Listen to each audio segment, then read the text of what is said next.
Warning, this show may contain some crude humor and mild swearing. Listener discretion is advised. The show was produced by Geek Happy Network, creators of the very best in audible oracle entertainment. In other words, podcasts. If you enjoy listening to Smörgåsbord, remember to subscribe to the show in Spotify or on your favorite podcast app. Remember to leave a review. We'd love to hear your thoughts.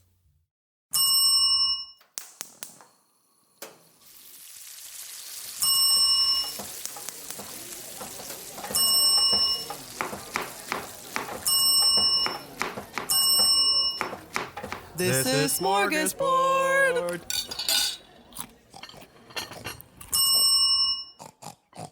Welcome to Smörgåsbord, a show where we explore the rituals, myths, and all things strange about the world of food. I'm Mick, and here is my co-host, Angel. And today we're talking about tea? Tea? Tea. Tea time? Tea time. My favorite time. Yeah, I guess we inspired by your high tea last episode. Funny thing about high tea is there's more of everything else than tea. Oh, that's disappointing. There's a lot of... there's Is plenty of tea, but right. there's also like 18 million scones. Yeah, so it's not like you show up to a barbecue and all of a sudden it's just fried chicken.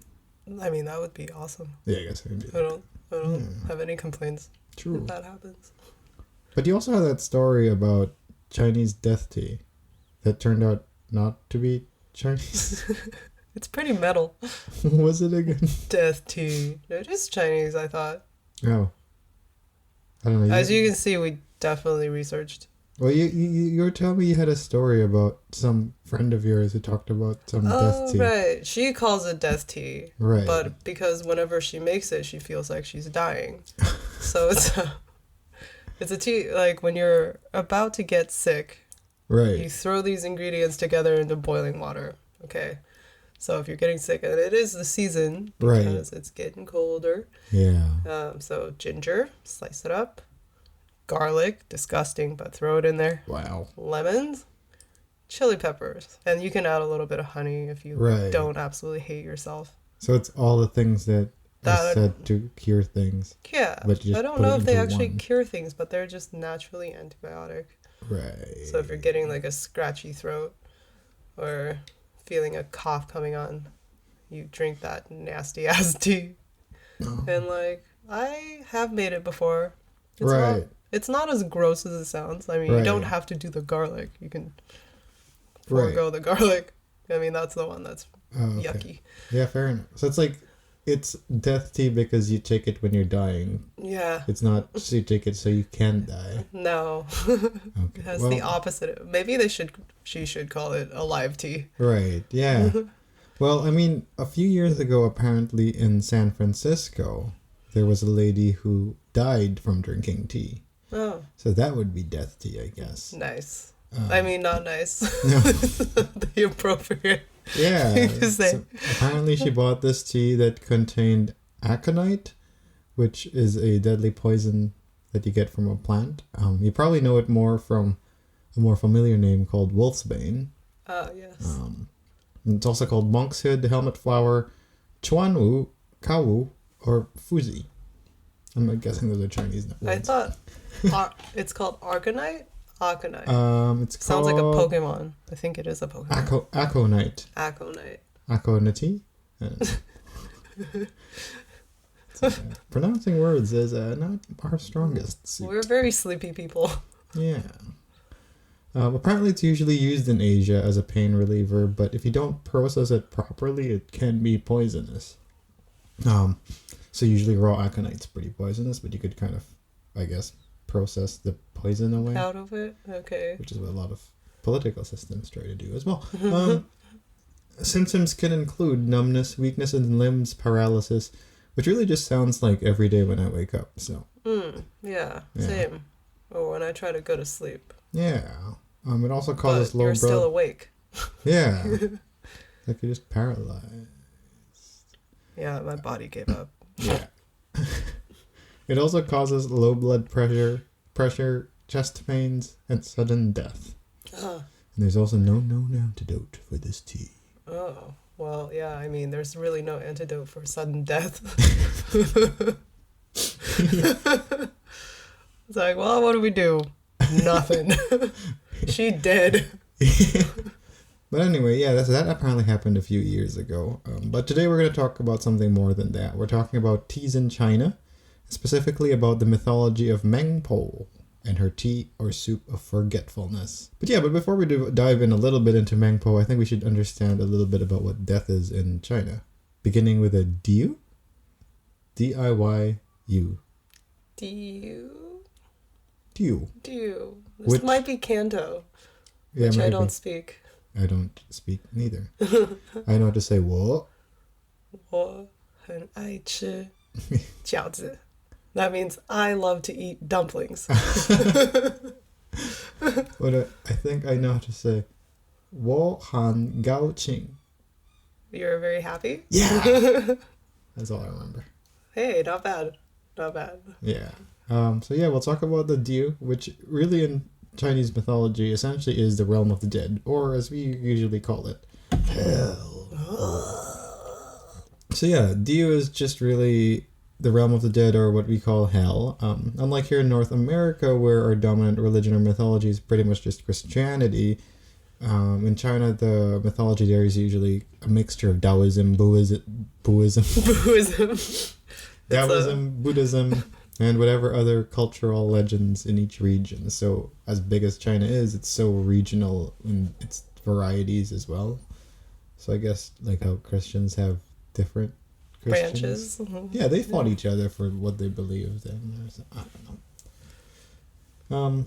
So this means that the interpretation of the Diyu can have many regional variations. But the one thing that is common about how people see the Diyu is it's a maze of sorts where the dead go, souls go to suffer. To suffer. That's everyday life. Yeah. Imagine. Why do you have to die to do that?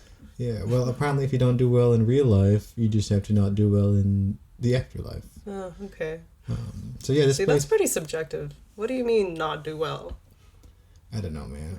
I'm assuming the money has something to do with this and success or whatever else. Well, you're kind of born into the class you are. Yeah. Vertical integration is very hard. Yeah. Just saying. Imagine a place of different doors, routes, levels, and whatnot. That's kind of how the Diyu is. Wait, can I see what do they have the Chinese character for the Diyu? Sure. Diyu. Yeah, I think that's how you say it. Okay. Okay, so I'm definitely not pronouncing this correct. How is it? Diyu. I don't know if I'm pronouncing it properly, but I know that I recognize the symbols. So I'm just gonna call it Diyu and see where we go from there. Cool. So from now on, the Diyu is now the Diyu. Done. I might be wrong, but I think that's how it's pronounced. Phil, Nick, and any of our 3 listeners who don't speak Mandarin. Maybe you do. Who knows? Maybe you do. Maybe you do. Maybe my mom will actually listen and she'll be like, Yeah, this is the one thing she'll listen to. She'll be like, I'm disappointed. You can't even express your Chinese roots properly. Nope, you little white devil. Learned English and forgot everything else. And then tried to learn Swedish. What is this? So essentially that's the Diyu. It's believed that when you die, you are sent to Wang Wang, who's the king of hell. And here you're sent to a thing called the Mirror of Retribution, which will judge you. Huh. That sounds like a paladin in WoW. Yeah, pretty much, right? Which I quit. But anyway. So this Mirror of Retribution will just judge you harshly, give you some side eye, and tell you whether you go to hell or paradise. Well, sounds like Asian parents. Before you reincarnate again. Cool. Sadly, for the most part, yeah. Just like your parents, you all just end up you mostly just end up forever. in hell. Yeah. Okay. When it comes to variations, I think there are some variations in this story as well. Another place there are variations are the number of levels or courts of hell you go through. So when you actually enter hell, you're subjected to a number of different various levels of hell. It ranges from anywhere between 3 and 18. Each with a different kind of judge or king who rules that level.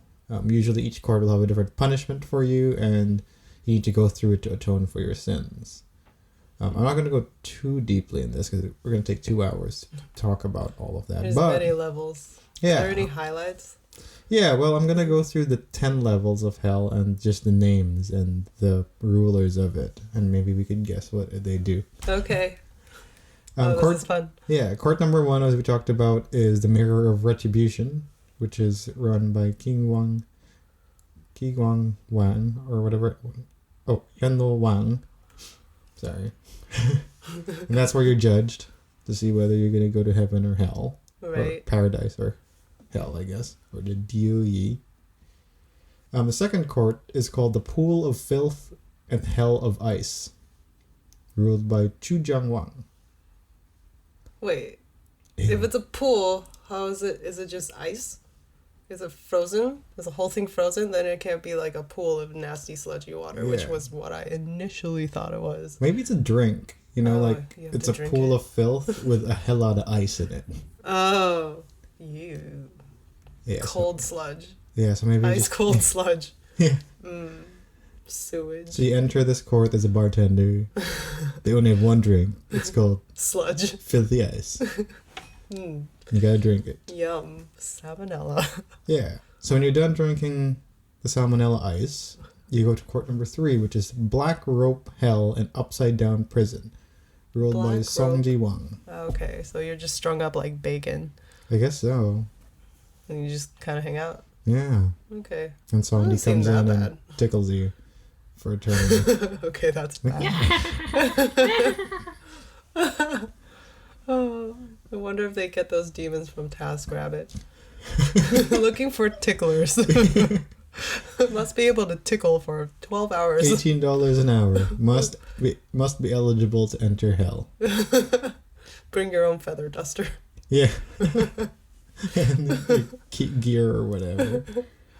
I take that task. Yeah, that'd be fun. So after the upside down prison, you end up to court number 4, which is a lake of blood and terrible bee torture, ruled by Wu Guan. Bee torture. Like buzz, buzz, buzz. I guess so. I like pollen bees. Yeah, but what does a lake of blood? What would that have to do with terrible bee torture? I don't know. They don't really go together. I Yeah. feel like they're just like, what are two bad things? And then they put it together. Yeah, come on, Wu Guan. Not that imaginative. Right. You gotta tie these things together. Yeah. Unless you're Oh. bleeding profusely from a bee sting, which I don't think you do. Yeah. No, I don't think you do. Maybe court number 4 is just a court of disappointment. So you go in and you're like, oh, that's it? Blood and Yeah. bees. So that the torture is you're just unhappy and disappointed about. Oh, it's like, You this get is to- not sanitary. You get to act like your parents. We have a lot of parental issues, apparently. It's all coming out in this episode. Apparently, which I really don't. I guess I don't. Yeah, I don't know. All right, next. Anyway, court number 5 is the 16 departments of heart gouging. 16. Yeah, departments. Department. Which is, ruled by Yan Wang again, I guess. Does it mean like having your heart torn out 16 different times? Yeah, you know how like in some places there are the 16 candles where it's like supposed to be a dance with 16 dudes or something? So maybe this is like 16 people who break up. Ow. That kind of sucks. Yeah, that would be sad. I was thinking more like literal. Like, how many ways can Oh, they yeah. rip out somebody's heart? Like, one. You break your ribs and then you just take that sucker out. Yeah, I feel like this guy's gonna go through it. He's like, alright, you got 16 heart gouges. How are you gonna do this? I don't know. It's always in the same spot. Yeah. So, you know. And then he does it and he takes one out and he's like, oh, that's it. Yeah. And he tries it again. Maybe his dream is one day to have 16 ways. Yeah. Maybe some animals have 16 hearts, and that's why he does this. Because I don't think it's only for humans. Oh, Maybe. they torture animals too? I don't know, maybe. Okay, now I'm livid. Because I thought it was just human torture. I'm like, this is fine. I think they believe that everybody's entitled to reincarnation, Oh. right? Right. Next time I want to be reincarnated as a house cat. Yeah, that'd be nice. Feed me. Yeah. Pet me. You pet me too much!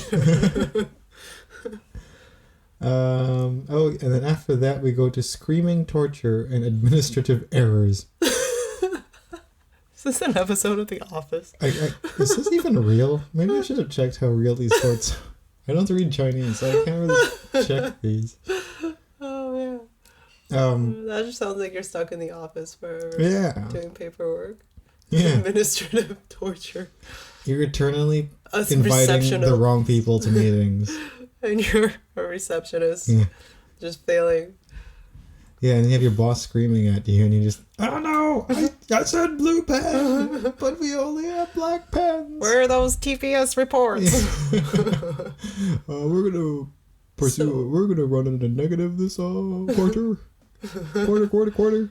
Something about quarters. The printer's not working again. Yeah, we need more paper. Toner. Paper jam. Donut. Yeah, I think this one's by far the worst one. Yeah, this sounds terrible. Oh. This sounds like my job 2 years ago. Ooh, how about this one? Court number 7. I'm pretty sure this is not real. I feel like I was being trolled by this. I just found it somewhere. Anyway. We're just gonna go with it. Get this. Court number 7 is torture by... Oh, I thought it said torture by mimicking machine, but it actually says torture by mincing machine. Okay, that makes more sense. Okay. I thought, yeah, because mimicking machine would be like a 5-year-old just copying everything he's saying. That would be absolute torture. Yeah, that would be terrible. It would be like bad to hit a kid, but I want to hit a kid. Yeah. It's like, okay, it might be not good to hit a kid, but what about shoving them down the stairs? Yeah. That's fine, right? I don't know. Okay. Anyway, so it is torture by... But it's mincing. Mincing, yeah. So I guess you get chopped up and put together over and over again. You will be meatloaf. Yeah. But like, you know, a sentient meatloaf. Yeah. Which kind of sucks. Yeah. I like the mimicking one more. Yeah, no. Who's this? Taishan Wang. Can I submit, part of your world? Can I submit a request for change? Maybe we'll go through the last court and make one of your admin people do it. And they typo You it. would think that the admin people would be level 1. Yeah. Because they have to admit everybody in. True. It's like, what's the point of doing paperwork when you're already 6 levels of torture deep? There's also when you know that definitely a human wrote this. Yeah. Not from like a long time ago, but a modern human. Sitting at their desk, I hate my job. Yeah, imagine a caveman trying to write this as administrative errors. My tie doesn't match my socks. No. Fire. Fire, not right. Need more fire. Get the wheel. Like Batman. Yeah, what? No, You sound like Batman. That they'd be deep voiced people. So court number 8 then is hot suffocation hell. Hot suffocation hell. That seems pretty straightforward. Yeah. It's like hot. This sucks. No air and it's hot. Yeah. I don't like that. It feels like Arizona. Okay, so court number 9 is even worse than the administrative error court, which is court number 6. It's Iron Web, Office of Fair Trading and Better Business Bureau. Yeah, I'm being trolled by this thing. There's no way that's a thing.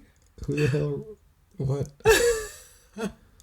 There's a lot of office themed things. It's pretty terrible, but what? Oh, we're good at fact checking, apparently. Before we invented the office life, or maybe office life has just been part of humanity. It has. You never know. Yeah, they definitely. Made this shit up. Yeah, but who knows? Maybe it's real. It's not on Wikipedia. If any one of our 3 listeners wants to check on this for us. Yeah, we're very tired humans. Yeah, we're not going to fact check this. This is just... We exist. No one said we're an educational podcast. No, we just talk about shit that we're like the early stages of Wikipedia where you could just say what you want and assume it's true. Yeah, and no one's going to edit. Yeah. So there. And finally, we reach court number 10, the Wheel of Rebirth. So I guess this is where you reincarnate yourself. Yes. Yeah. But that sucks because you're gonna have to come back Do it through again. administrative help in the Yeah. Better Business Bureau. But see, that's where Meng Po comes into play. Ah, Yeah. she's like the end boss. Yeah, she is the end boss. But if you ever want to actually go through all of this, apparently you could enter the Diyu through the town of Fengdu, which is an ancient city in Chongqing, China. It's about 1,000-year-old Hangzhou? place. It's just a bunch of different temples and all that, which is apparently supposed to be the entrance to hell. Nice. I checked Very that out. convenient. Yeah. I definitely want to go check it out. Yeah, it seems pretty cool. There's a bunch of statues and whatnot. There's a bridge there apparently where you could see if you're going to hell or not. If you cross the bridge and Not you die. get pushed off the bridge, Oh. you're going to hell. If not, then Get pushed off you're by fine. whom? I don't know, a demon. There's also a couple other bridges by that bridge that are like the bridge of... There's more taskers just standing there. They're like, pick like 50% of people and push them off. Yeah. There's also like the health bridge and the wealth bridge that you could cross for Oh, health shit. and wealth. Health and wealth. I don't Does know. it have to be one or the other? Can you have both? Maybe. I don't know. Some people do, so I guess. Cool. So the reason why all of this happens, as we mentioned, is there's the last court, which is a wheel of rebirth, and this is where Meng Po comes into place and gets you ready for reincarnation. My homie. Yeah. Oh. For all those who don't know what reincarnation is, it's essentially just the belief that your soul or mind, or there's something that Your continues essence. to live after you physically die, and then that thing comes back again to In a different body. physical thing, and you restart your life.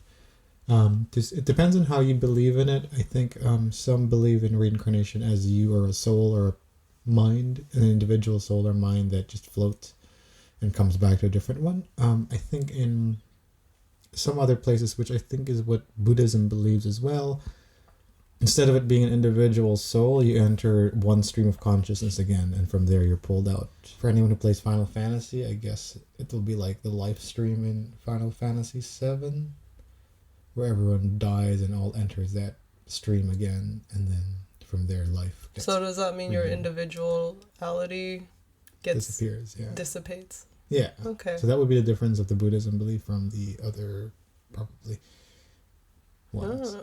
Ah. Now every emo kid has watched Evangelion, the anime. Yeah. It's kind of like that. I never actually finished that. Yeah, at the end, spoilers. Spoilers. Everybody on Earth except for emo child Shinji Right. gets like liquefied and turns into like one soup. Yeah, that's pretty much it. Cool. Yeah. Maybe I'll go watch it. It got very abstract. Like Yeah. when I watched it, I was like, yeah, I'm so edgy. And then I'm like, I don't know what's going on. I just watch weird food anime. We should do an episode about food anime, dude. That Yes, would be anything Miyazaki. fun. Yeah, delicious. true. Anyway. So the word reincarnation derives from Latin, meaning entering the flesh again. And I found out in Greek it means, in Greek it's metapsychosis, which Metapsychosis. translated as, it's another trans word, trans Morgan migration of the soul instead of trans. Substantiation. Yes, that's the one. We gotta stop bringing that up because we still. We just can't do it. That's just our running joke now, I guess.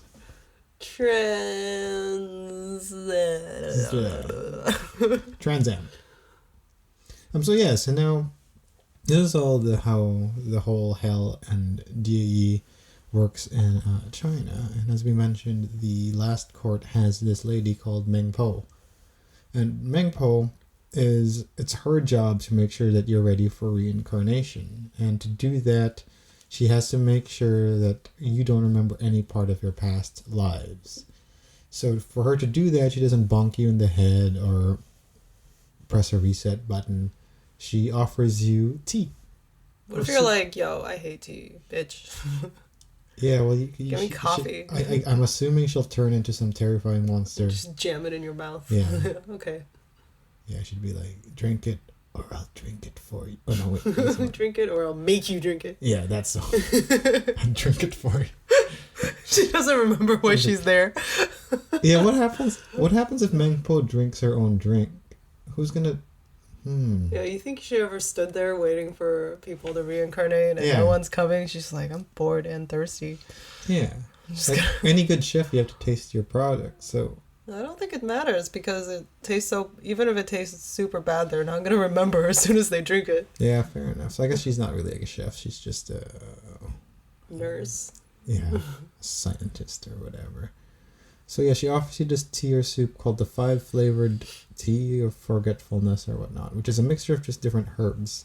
I couldn't find exactly. I was gonna say it's gin, tequila, vodka, rum, and whiskey. Put some Tabasco on it. Yeah. There you go. Yeah, the ingredients are barley, Rye, potatoes, potatoes. agave, and What's Bailey's made of? I'm just looking at your alcohol shelf. I'm like, what else is alcoholic?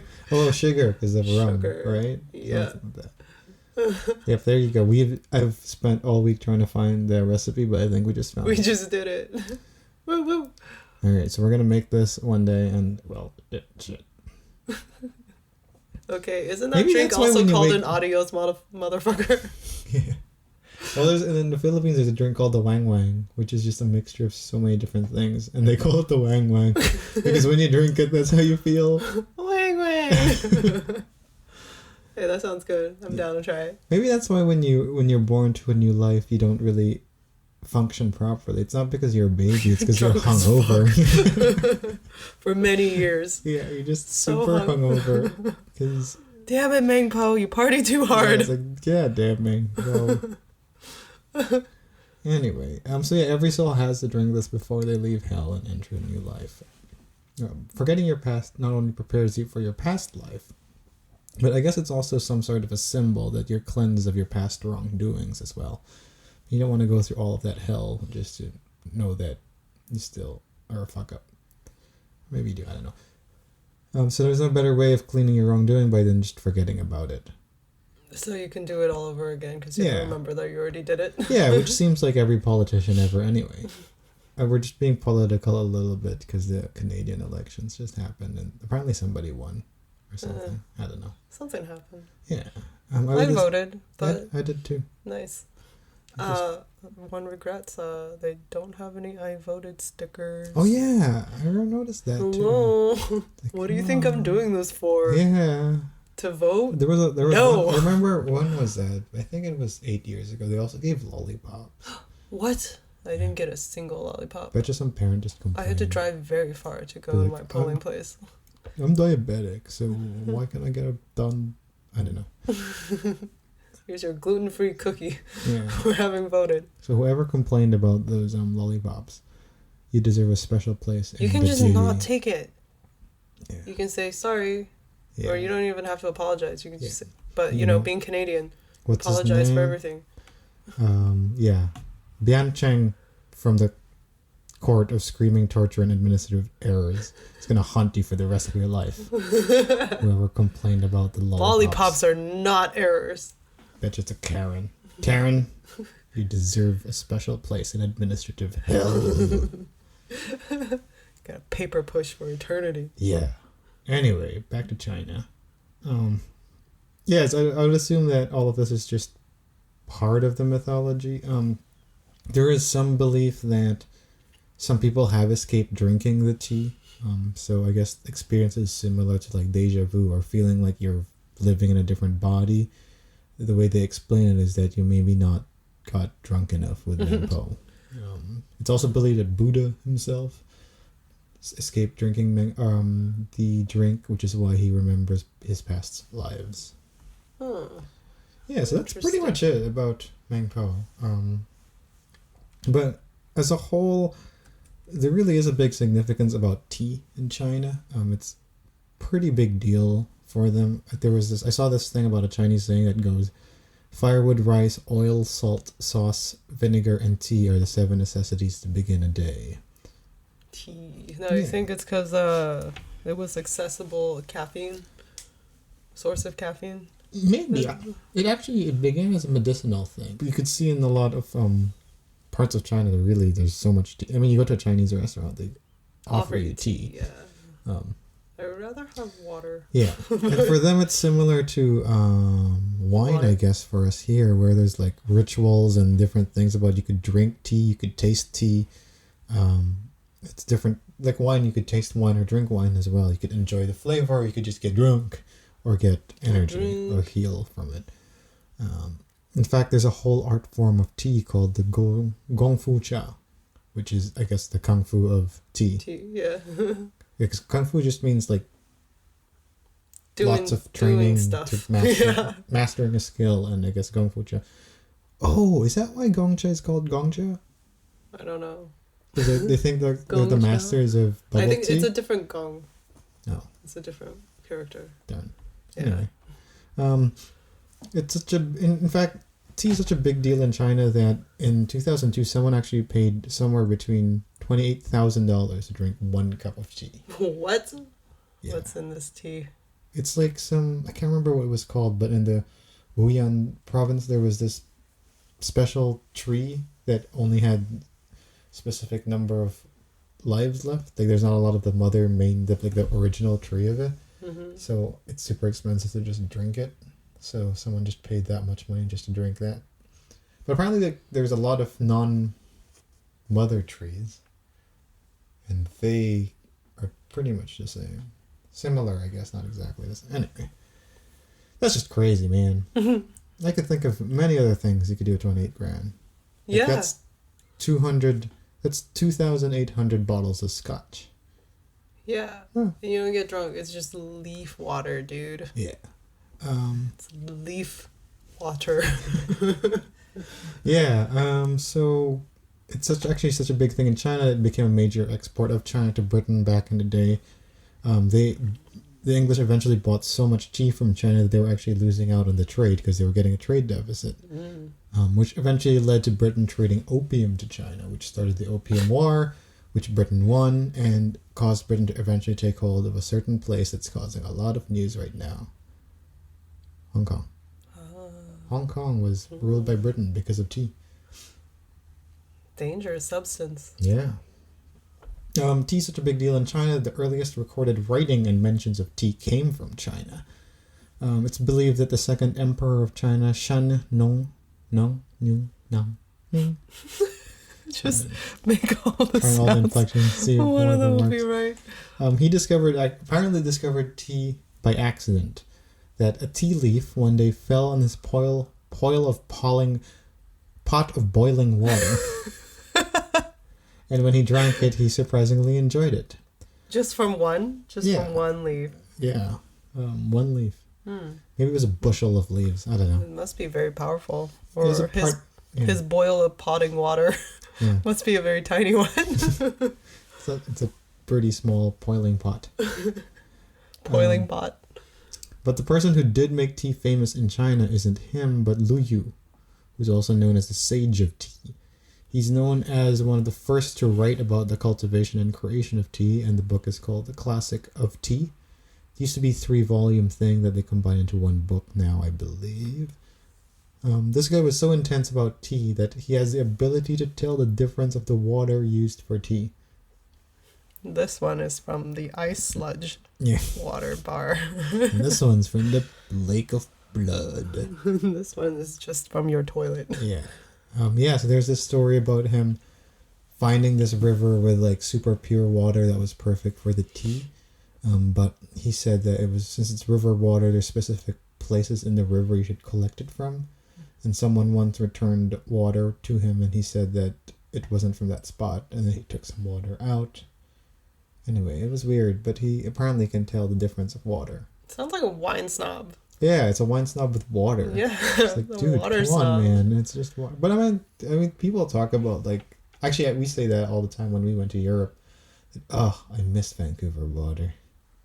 Vancouver water is very good. Yeah. So every other tap water I've ever had tasted bad. Yeah. And wrong. So yeah, if you really, maybe he is right because if you travel around the world enough, Like every country I go to, water tastes kind of different. It does. So maybe he's on. He does have something there, but they also didn't have, piping into cities and stuff back in the day. Yeah, and he's talking about like different areas of one river instead of countries. Yeah, that's subtle. He's real intense. subtle. Yeah. He is this wine snob. Back to talking about snobs. Yeah. This guy, I bet he's the type of person that'll take a sip of wine and be like, "This is very fruit forward." There's just not enough tannins. Oh, could you taste that taste of oak? It's a fucking $8 bottle of wine, man. Just relax. Just relax. Want to get wine drunk? It's like, this is just Dasani, okay? Yeah. It's Thursday and I want to get wine drunk. Luyu, come on, man. Just give me that bottle back. No, don't spit. Just spit. Oh. In China, the most popular place for tea is from the Wuyi mountain range, or the Wuyishan Province. It's also known as the Tea City. It's where black tea was invented as we know it today. It's also where Dohong Pao is located. So Dohong Pao is the tea I was talking about that someone paid 28 grand for. Yikes. Yeah, so there's only a specific number of Dohong Pao mother trees left, and you can't actually extract from it anymore because they're not producing as much tea leaves as before. But there are a number of different Dohong Pao plants out there. Just the OG ones are limited now. So you could buy just more newer Dohong Pao leaves and they're cheaper, but I'm assuming there's some like scam thing with people there nowadays. As all things are.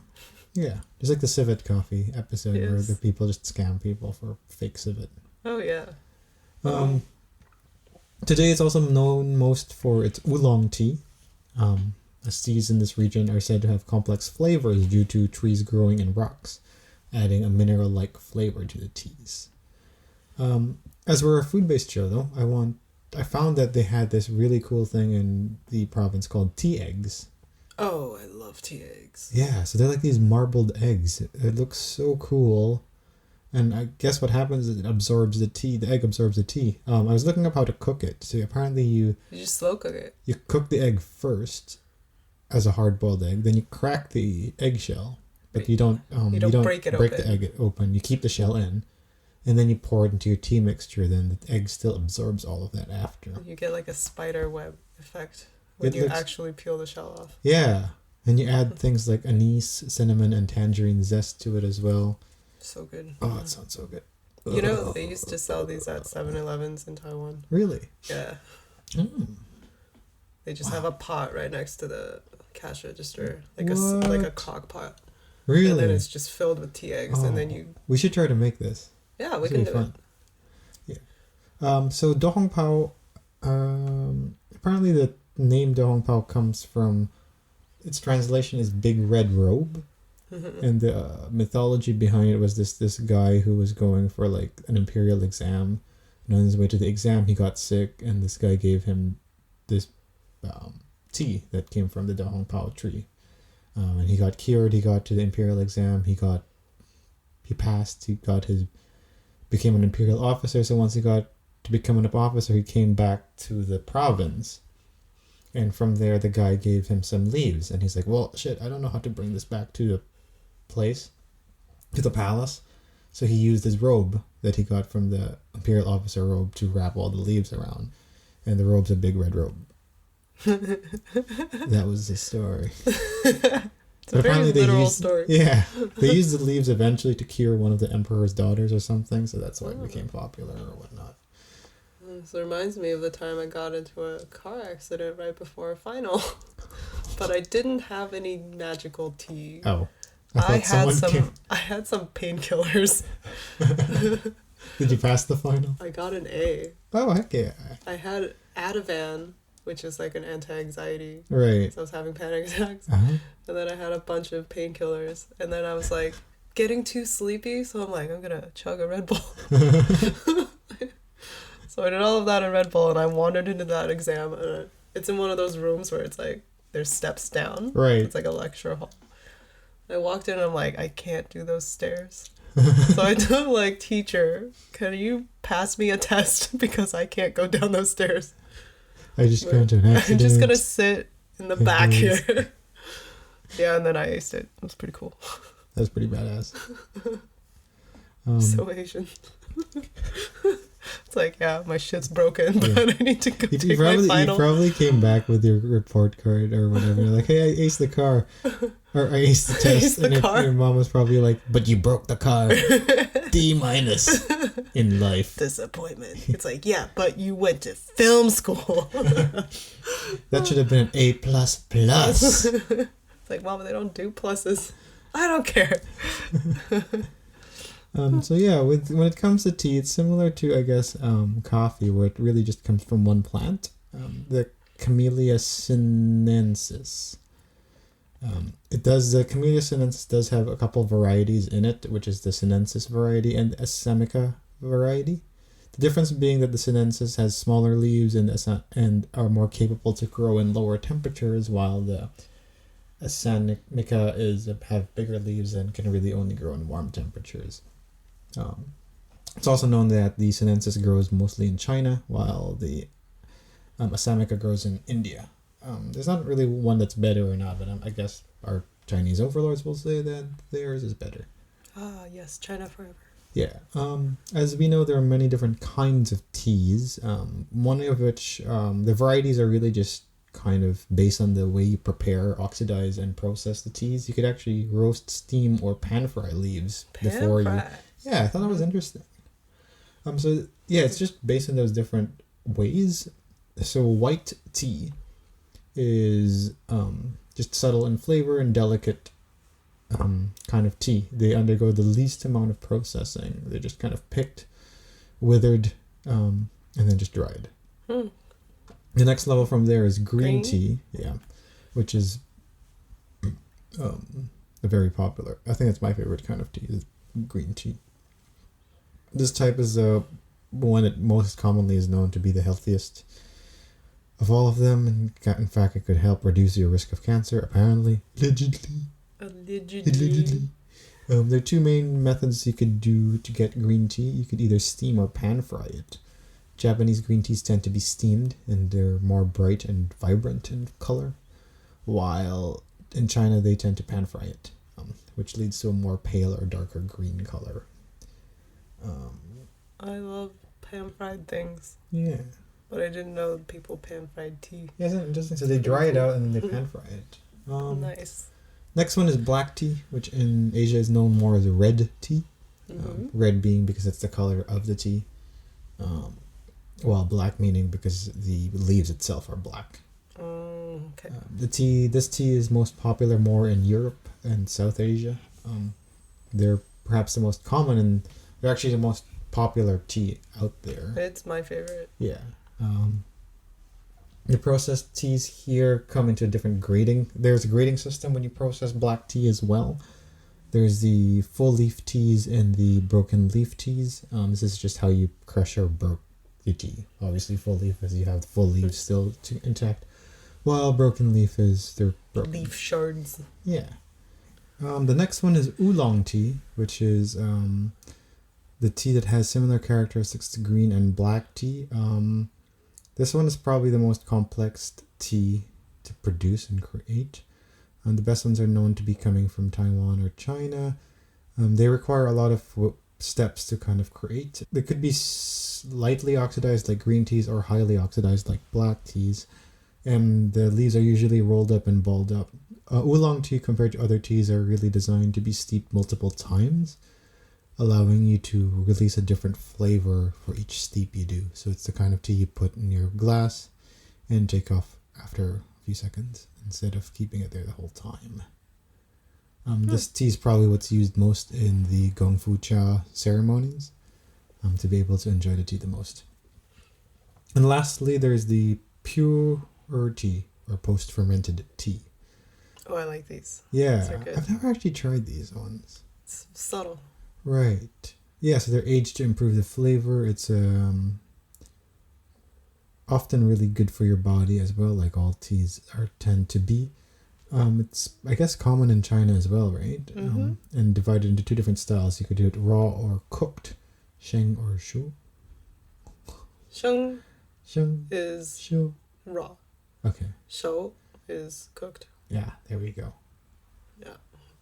Yeah. So with this one, when the leaves are oxidized, there's still a moisture left in it, so you could kind of age it for months or years. And most of these teas are, they're sold in like a pressed kind of.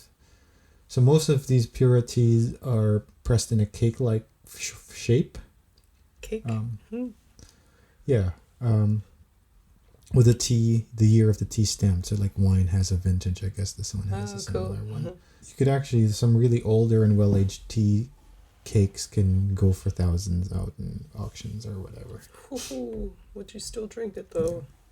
I saw this place as perfect for pairing with a good cigar. Maybe some wine and a stick. Smoke it? Yeah. Smoke a tea. Steep your cigar and smoke your tea. Ooh. Yeah. Full flavored. Weird. That'll be one thing to try someday. Yeah, you can just dunk your whole cigar into hot water and just kind of stir it. Yeah. Now there's also a different form of tea which are called herbal teas, which don't use the Camellia sinensis plants, which technically aren't teas by definition, but they're also called as teas because they use different. It's just essentially just using a different herb for the tea. And there's also scented teas where you use the Camellia sinensis plant and mix it with other things as well. I'm not a fan of herbal teas. Yeah. Apparently some of them are really good for you, but yeah. Yeah. No, they don't have the same warmth.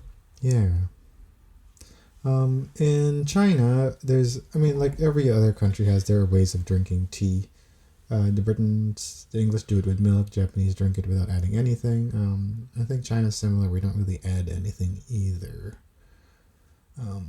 Like we mentioned, there's different cultural variations. The Gong Fu Cha ceremony is one that I think is pretty constant, though. It's pretty straightforward to learn, but I was reading up on the steps to do this. It's a lot of work. It's a lot of steps to learn it, but they're pretty straightforward. It's just little things like how to angle your tea, how long you're going to do it for. So it doesn't require a lot of skill, it requires a lot of memorization, which feels like school. Yeah. No thanks. Yeah. Someone else do that and then give it to me. Yeah, right. Apparently there's this thing about lightly tapping your finger on a teacup as a way of saying like thank you. Yeah. Or like you hold it or something. Yeah, something like that. So apparently that's a way to say thank you to whoever's serving tea to you. Apparently the history of that comes from the Qing dynasty, where the emperor traveled in disguise throughout the empire, and he was eventually serving tea to one of his soldiers or whatever, and the soldier wanted to thank him because he was I guess it's such a big deal to be served by the emperor. He couldn't figure out how to do it, so he just tapped his fingers. Seems rude. Yeah, but the emperor took it as a sign of thanks. Oh, nice. Yeah. I'd be like, off with his fingers. Yeah.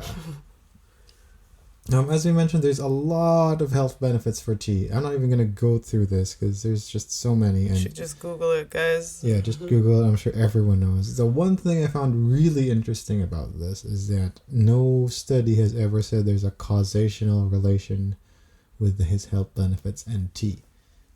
So there's some correlational evidence to suggest that tea can improve your health, but no one's actually directly said that tea directly can cure cancer or tea can produce blah, blah, blah. So some say that the reason why tea could be good for you is, generally speaking, most tea drinkers are just healthier people, live healthier lives, so make healthier decisions in general than people who don't drink tea. Which I think in my mind, maybe because you drink tea because you want to be healthy, so then you make other decisions aside from just drinking tea. Right. That do that for you. And the crow seems to agree. Yeah. Thank you, crow. He agrees. Drink some tea, bird. Yeah, so I thought that was interesting, which I think kind of makes sense. Like, I don't think teas are really the end-all, be-all medicine that can cure everything, right? But no, because we have other things now. Yeah. People tend to decide to drink teas because they want to be healthier, so makes sense. Leaf water instead of bean water. Yeah. Now... Or cocaine. Yeah. Well, we apologize for the bird in the truck. They're trying to fight for space in the background. It's garbage day. Yeah. Well, that's why It's they're all garbage looking day above. outside. Yeah. Like, Mom, get more food. But there is one kind of tea that is definitely not the healthiest for you. Bubble tea. Oh, my favorite. Yeah, so bubble tea is very, pure very sugar. different from all these teas. Yeah, sometimes I wonder if bubble tea actually has any tea content. Yeah, there was this one, we were looking like the brown sugar milk tea or whatever. Yeah. And we asked them, hey, what was on it? They're like, oh, it's milk And sugar. and sugar. Like, wait, but where's the tea? oh, There they is no called it tea. a tea latte. I was so confused because I'm like, so does it have coffee or tea? And he's like, no, it's just brown sugar and milk. Milk. Wait, yeah, we're paying $7 for brown sugar and milk? Oh, yeah. And bubbles. I could just do that at home. If you want to make your own bubbles. We could. I usually order mine without. Yeah. So I'm not a big fan of the balls. Neither am I. I feel so sluggish after. Oh, I just don't eat it, so I don't know. Yeah. It's like last night when I went to High Five and got 3 pieces of chicken, and I thought that would be good for dinner. It was way too much. I felt so gross all night. That's me every time there's crafty, which means every day. So just to wrap everything up, we always ask the question of, is it good? Well, the forgetfulness tea, if the recipe is accurate to what Angel said it was, it probably tastes like shit. Oh yeah, but you'll feel great. Yeah. For a short while. Tea. But you won't remember it anyway, so it's fine. Yeah. Tea in general, it depends how you like your tea. I like green tea. I'm not a big fan of white tea. There was this one white tea I had, it was called Buddha's Blend, but it was a blended tea because it had like peaches and stuff. It was really good. I do like my black tea too. Black tea's great. Tea. I like Lady Grey. I do want to try that Pura tea. It sounds cool. Pura? Yeah, Pura. Pootie. Pootie. Poutine though. Poutine. Is so good too. And I do like my bubble tea too. What's your bubble tea order preference? Every time is different. Yeah, me too. Because I like to try, and there's usually like 100 things on a menu. Yeah. That bubble tea, you can never try them all, so you might as well try them all. Yeah, and they had that thing about like, which bubble tea are you? They judge you for which bubble tea order. I'm like, it's different every time. Yeah, it's different every time. I do like. I think I used to only order one thing, and it's the pudding, which literally has no tea in it. It's just flan that's blended into liquid. It sounds so You're good drinking and so gross at the same time. And the fun thing is you can add pudding to your pudding tea, so you have the liquefied. So you have liquefied pudding, but then you also have chunks of pudding on top. Wow. Yeah, that one was my favorite. Yes, I guess that would count as herbal tea. Yeah, totally. Yeah. What are you eating today? What's in your palate? I don't have anything planned today because I'm not working today. Therefore, I just probably won't be eating. No crafty. Honestly. Yeah. What's the best thing you got in crafty during your show? The last one I was on? Yeah. Okay, there was this weird cream cheese and corn dip that they made. It was so good. They put some spices in it. Can't really tell you what's in it, but it was great. I just ate it by the cup. Like you're supposed to. They put breadsticks next to it, so you're supposed to dip breadsticks into it. Right. But no, I just ate that by the spoon. That's awesome. It was good. Well, like I said, I had fried chicken. 3 of them. Yeah, I could still feel it in my man boobs.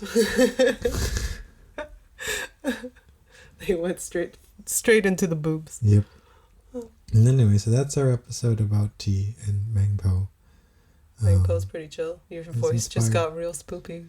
We're inspired by death. It's Halloween. I mean, these episodes aren't coming out on Halloween, but we could always celebrate Halloween for longer. All the time. Yeah. It's my favorite holiday. Yeah. It's better than Christmas. Ooh, controversial statement. Yeah.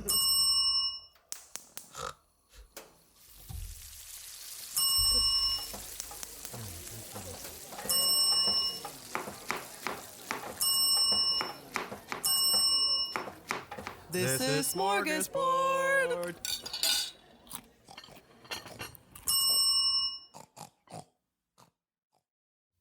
Have a food-related ritual, myth, or something strange you want us to explore? Send us a message through Facebook at Geek Happy Network. We'd love to hear from our fellow foodie listeners. And while you're there, remember to subscribe or follow us too. This show was created by Angel Lin and Mick Narciso, hosted by Angel Lin and Mick Narciso, editing by Mick, and logo by Angel. Come give us a listen at geekhappynetwork.com or look for us on your favorite podcast app. Oh, and be sure to follow us on Facebook or Instagram at Geek Happy Network.